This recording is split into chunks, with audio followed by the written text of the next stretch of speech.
Здравствуйте! В эфире информационный выпуск «Вести Чеченская Республика», в студии я, Лейла Муртазова, и в начале главные темы выпуска. Комфортная среда. Особенностью парка является выход на смотровую площадку. Она расположена так, что с нее видно все Грозненское море. В регионе будут обновлены ряд городских объектов.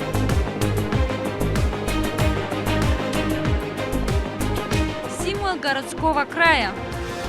И Шатойские башни, у них свои особенности. То есть это в основном это мергель, камень мергель. Из мергеля строятся башни, крупные оконные проемы. Наш корреспондент расскажет об истории и уникальности оборонительных сооружений чеченцев.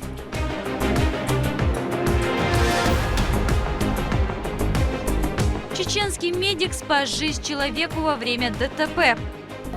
46-я бригада на вызов, 46 на вызов. Подробнее в нашем выпуске.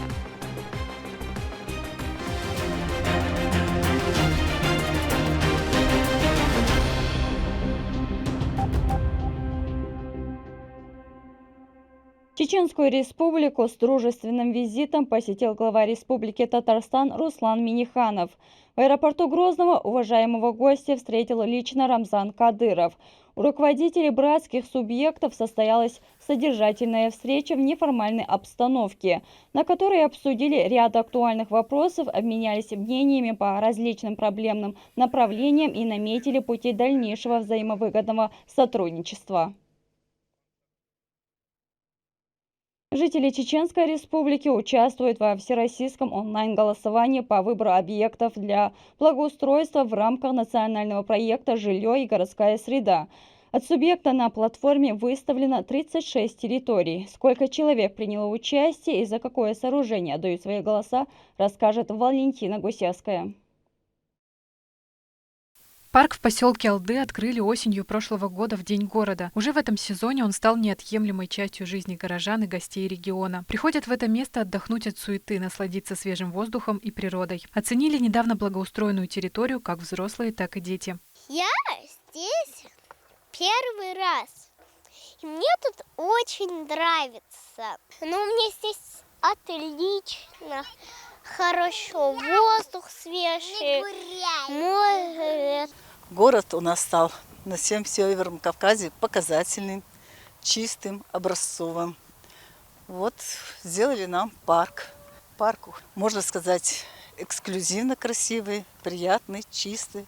Мы приезжаем сюда специально подышать воздухом, прогуляться. Территорию в 20 гектаров облагородили с нуля. Убрав непроходимые кустарники, обустроили парковку, проложили пешеходные дорожки. От палящего солнца и непогоды на территории возвели беседки. Освещение позволяет насладиться прогулкой даже вечером. Еще одной особенностью парка является выход на смотровую площадку. Она расположена так, что с нее видно все Грозненское море, прибрежные постройки, а также нижнюю часть облагороженной территории. Парк расположили в этом месте не случайно. За его возведение проголосовали жители Чеченской Республики. Он был одним из 4 общественных территорий, которые построили в рамках федерального проекта формирования комфортной городской среды, национального проекта «Жилье и городская среда». В этом году до 30 апреля в голосовании также участвуют 17 претендентов на благоустройство. На данный момент у нас лидируют такие территории в голосовании, как набережная Чернореченского водохранилища, Восточный берег, пешеходная зона рядом с средней школой номер 60, парк по улице Римского-Корсакова и пешеходная зона по улице Сайханова. Пешеходная зона по улице Алаудина. У нас набрано 52 тысячи голосов, то есть 52 тысячи жителей нашей столицы проголосовали за ту или иную территорию. За ту или иную территорию можно проголосовать, зайдя на сайт 20.городсреда.ру. И там нужно выбрать город Грозный и в появившемся списке выбрать понравившуюся территорию. Перечень самих территорий мы оформляли, исходя из пожеланий или из предложений, поступивших к нам в мэрию города Грозного. С начала реализации проекта Чеченской Республики на платформу голосования выставлено 36 объектов. В Грозном на 2024 год запланировано благоустройство 3 общественных территорий. Помимо городской среды в республике активно обустраиваются пространства для отдыха на природе. С 2018 года проводится всероссийский конкурс лучших проектов создания комфортной городской среды. И в этом конкурсе Чеченская Республика каждый год участвует. Все наши города, вот сейчас, которые есть малые города, за исключением города Грозного, это города Аргун, Шали, Гудрамес, Курчалой, Урус-Мартан, и вот сейчас прибавился еще Ачхор-Мартан, они все являются победителями конкурса. И не один раз. В конкурсе участвует вся страна, более 80 регионов это получается. Ежегодно территории в Грозном, благоустраиваемые в рамках национального проекта, включаются в реестр лучших муниципальных практик. Валентина Гусевская, Рахман Хаджиев, Магомед Бараханов, Вести, Чеченская Республика. В горной части нашими предками в древности были возведены сторожевые башни с целью контроля за ключевыми перевалами и горными трапами. О том, насколько была укрепленной так называемая Шатойская котловина, репортаж Рамзана Абуева.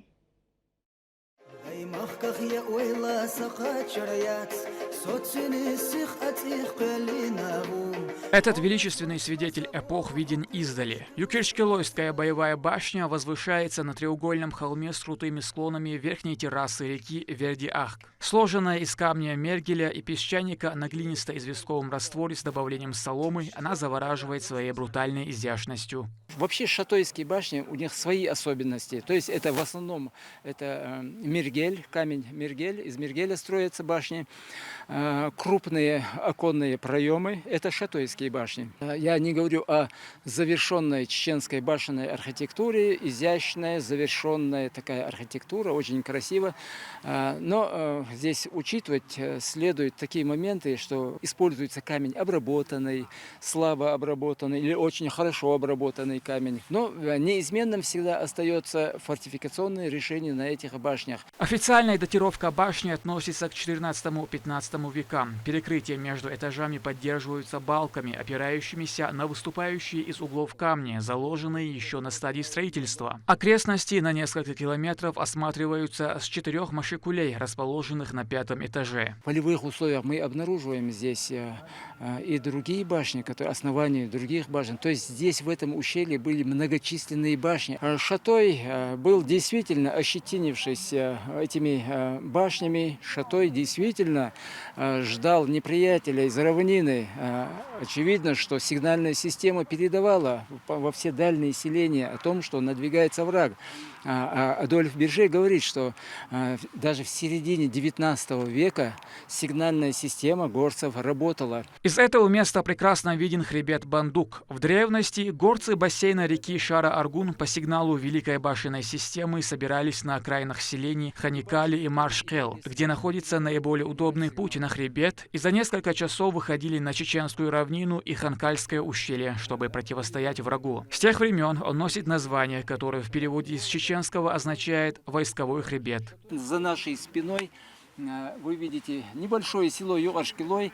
В принципе, это село было на 1940 году, такое же маленькое село, и в этом селении проживали от 14 до 50 лет 25 мужчин, из них 14 человек были призваны в действующую армию, они были на фронте, домой вернулись всего 7 человек. История Шатойской котловины – нить, переплетенная веками, пронизывающая каменные стены, бескрайние долины и загадочные руины некогда так важных сооружений. Ее облик, величие столетий и красота природы сочетают в себе уникальную симфонию, пришедшую к нам из глубины веков. Из археологических раскопок известно, что в Аргунском ущелье проходил шелковый путь, по которому следовали купцы и дипломаты из Москвы и Европы в Дагестан и Закавказье. В этой местности, Шатойской котловине, было множество сигнально-сторожевых и боевых башен, расположенных на ключевых участках дороги и на возвышенностях, откуда можно было наблюдать за движением врага. При угрозе из башен подавался сигнал, который передавался по звеньям цепи Великой сигнальной системы. Некоторые из них также выполняли функцию таможни, взимая пошлины с проезжающих. Издали, в направлении селения Шатой, можно заметить одинокую башню, Шатойскую сигнально-сторожевую. Это сооружение является важным звеном в цепи древней великой сигнальной системы. Величественно расположившись на краю обрыва, она связывает сигнальные башни Шатойской котловины, Аргунского ущелья и долины реки Сюжи-Эхк. Несмотря на реставрацию, из ее общей высоты 23 метра, 21 является подлинной. Как пишет Всеволод Миллер, который был здесь в Шатое в 1880-х годах, вот он пишет, что в 18 шагах ниже была еще одна башня, такая же башня, и в старых в рисунках сохранились формы этой башни, как есть. Дело в том, что в 1914 году из крепости Шатой артиллеристы расстреляли эти башни. Эти башни были расстреляны, и одна вот от этой башни, которую мы видим, одна стена только оставалась. 9 сланцевых плит с венчающим конусовидным камнем образуют пирамидально-ступенчатую кровлю с сужением кверху, а каждая из 4 сторон украшена навесными каменными машикулями. Сама толщина стены на уровне входа в первый этаж составляет 70 сантиметров. Как и столетия назад, башня приглашает каждого путника в увлекательное путешествие в прошлое, где каждый камень – свидетель героических подвигов наших предков.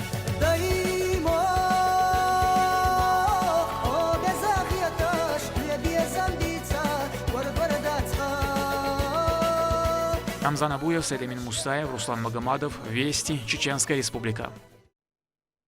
Группа медиков по дороге на отдых застали ДТП, в котором пострадал мужчина.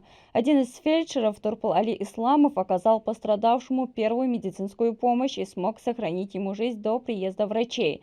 О деталях происшествия расскажет Мадина Нуцалчиева.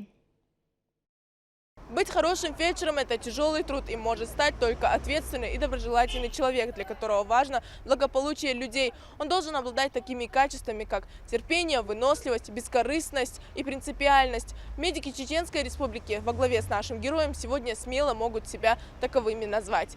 46-я бригада на вызов, 46 на вызов. Турпал Али Исламов работает фельдшером в республиканской станции скорой медицинской помощи уже 5 лет. Медицина очень непростая сфера, однако его она привлекала с раннего возраста, поэтому с выбором будущей профессии он долго не гадал. Свое дело парень искренне любит, а радость от того, что он может помочь человеку, компенсирует все недостатки нелегкой работы, такие как стресс и ненормированный график.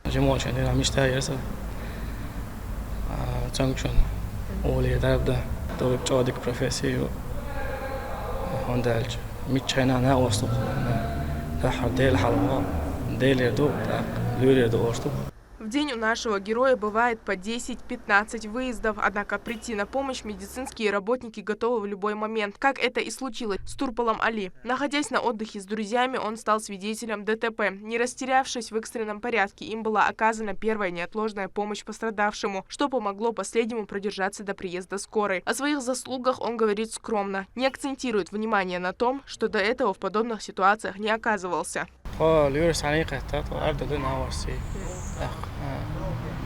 نواست البرس بتاعنا شديني لا تحضر شلون دكتور أو خلا أخا دويش نوع أول تنستلقها بيرشاتها غزلات وهن أخ بيربومش وعاد السن حاجة طاقة ولا شوك عوالي نواست أخ بتن بيربومش أجازات إنها سكولي حياة صوبردين عبد وسكولي Toen was wij wel leerd wordt, dik побариться, больница убара, на маршал дайте. Профессионализм и оперативность медиков не оставили без внимания. По поручению главы Чеченской Республики Рамзана Кадырова, Турпал Али Исламову и акушеру-гинекологу из столичной клинической больницы номер 3 Таиси Амировой, оказавшую экстренную медицинскую помощь пассажиру авиарейса Москва-Грозный, у которого случился обморок, министром здравоохранения Чеченской Республики Адамом Алхановым были вручены почетные грамоты и денежное поощрение от регионального общественного фонда имени Героя России Ахмата Хаджи Кадырова. Наши врачи в любых ситуациях остаются профессионалами и следуют своему долгу, где бы они ни находились. Мы всегда гордимся нашими медиками, которые на деле показывают, что они ставят жизнь и здоровье человека превыше всего. И никогда не забывают про свой долг. И самое главное – это не быть неравнодушным. Поступок врача Таиси Амировой, которая спасла пассажира авиарейса Москва-Грозный, и фельдшера Турпала Али Исмаилова, который до приезда скорой помощи оказал первую неотложную помощь пострадавшему в ДТП человеку, в очередной раз доказывает отзывчивость и неравнодушие наших медиков. Несмотря ни на что, в будни и в праздники, в холод и в жару, медики продолжают делать свою непростую работу, брать на себя ответственность за самое прекрасное на свете – жизнь человека. Мадина Нуцалчиева, Ислам Нацуров, Руслан Магомадов, Вести, Чеченская Республика. На православных кладбищах Наурского района местные жители провели субботник. Расчистили от сухостоя и мусора территории вокруг могил и привели в порядок подъездные пути. Спилили сухие ветки деревьев, скосили траву, покрасили памятники и забор. Экологическая акция организована в преддверии православного праздника Пасха. К этому часу это все события. Еще больше новостей вы можете узнать на наших социальных сетях. До новых встреч в эфире.